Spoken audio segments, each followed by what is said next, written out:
नमस्कार दोस्तों। बालिन शाह ने नेपाल में नए प्रधानमंत्री के रूप में शपथ ली है और उसने अपनी संसद में जितने भी कैबिनेट मंत्री हैं उसमें सारे के सारे जो भी हैं वो 30 से 40 साल की उम्र के लिए हैं और सारे पढ़े लिखे हैं। सब के सब एजुकेटेड पर्सन हैं, 30 से 40 साल के युवा पर्सन हैं टोटल। और उसने कहा है कि मेरी संसद में ऐसे इंसान की कोई जगह नहीं है जिसको कुछ भी नॉलेज ना हो। अनपढ़ लोगों की मेरी संसद में कोई जगह नहीं है।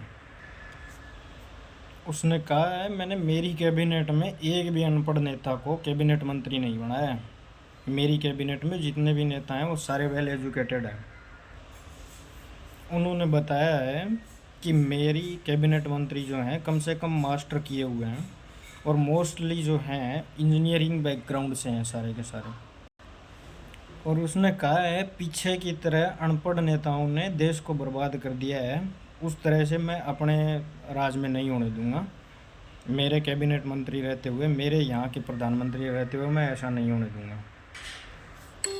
शपथ लेने के 24 घंटे के अंदर अंदर एक्शन में आने के बाद उन्होंने नेपाल के पूर्व प्रधानमंत्री केपी ओली और पूर्व गृह रमेश लेखक को गिरफ्तार कर लिया है। सत्तापलट के दौरान सरकार पर अविश्वास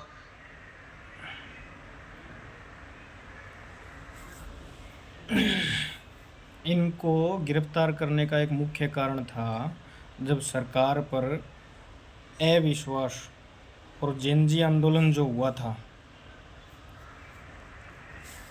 तब जब जनता ने अविश्वास हुआ और उस टाइम पे आंदोलन छेड़ा पब्लिक ने, तो उसको नाम दिया गया था जेनजी आंदोलन।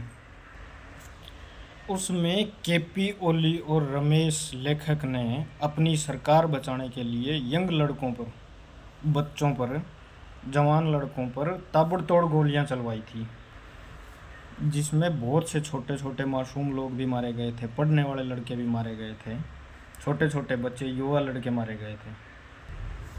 और उसी के खिलाफ बालिन शाह ने शपथ ग्रहण करते ही, एक्शन में आते ही बालिन शाह और केपी ओली और रमेश लेखक को गिरफ्तार कर लिया। केपी ओली वही है जो उस टाइम पे वहाँ पे राजाशाही था, राज शासन था, उसमें केपी ओली एक उग्रवादी था। नेपाल में वो उग्रवाद फैलाता था और अपने संगठन के जरिए नेपाल में दंगे भड़काता था। लगभग 2007-8 के पास में इन्होंने सरकार का तख्ता पलट किया था आंदोलन भड़का के। तब इन्होंने अपनी खुद की, माओवादियों की इनकी खुद की सरकार बनाई थी नेपाल में। जो भी आतंकवादी संगठन थे उस टाइम पे वो सारे सत्ता में आ गए थे चाइना की मदद से, और उस टाइम पे इन्होंने अपनी सत्ता कायम की थी। बालिन शाह ने एक नया संदेश दिया है दुनिया को, नेपाल को दिया है, भारत को भी एक नया संदेश दिया है बालिन शाह ने।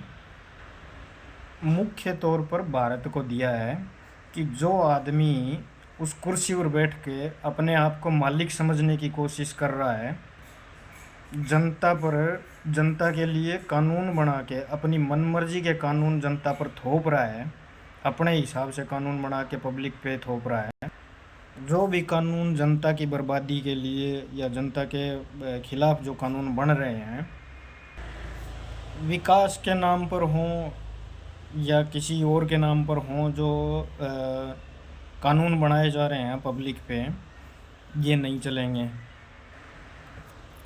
कानून किसी के दबाव में आकर बनाए गए हों या किसी को सरेंडर करके जनता को उसके एवज में सरेंडर करवाने के लिए बनाए गए हों, चाहे वो अमेरिका बनवा रहा है या फिर इजराइल बनवा रहा है या रशिया बनवा रहा है। अपना पालतू घोषित कर दिया अमेरिका ने। अपने देश के विश्वगुरु जगह जगह जाके वहाँ पे नाच रहे हैं, लौंडा नाच कर रहे हैं।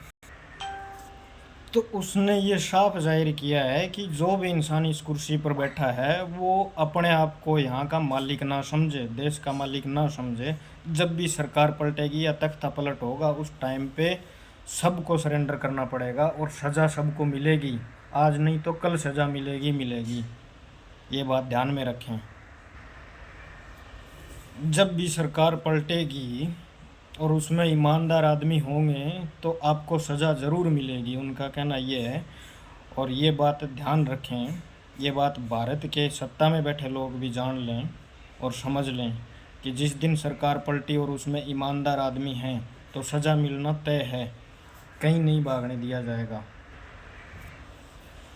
वीडियो में दी गई जानकारी से आप लोगों के क्या विचार हैं, कमेंट सेक्शन में आके ज़रूर बताएं।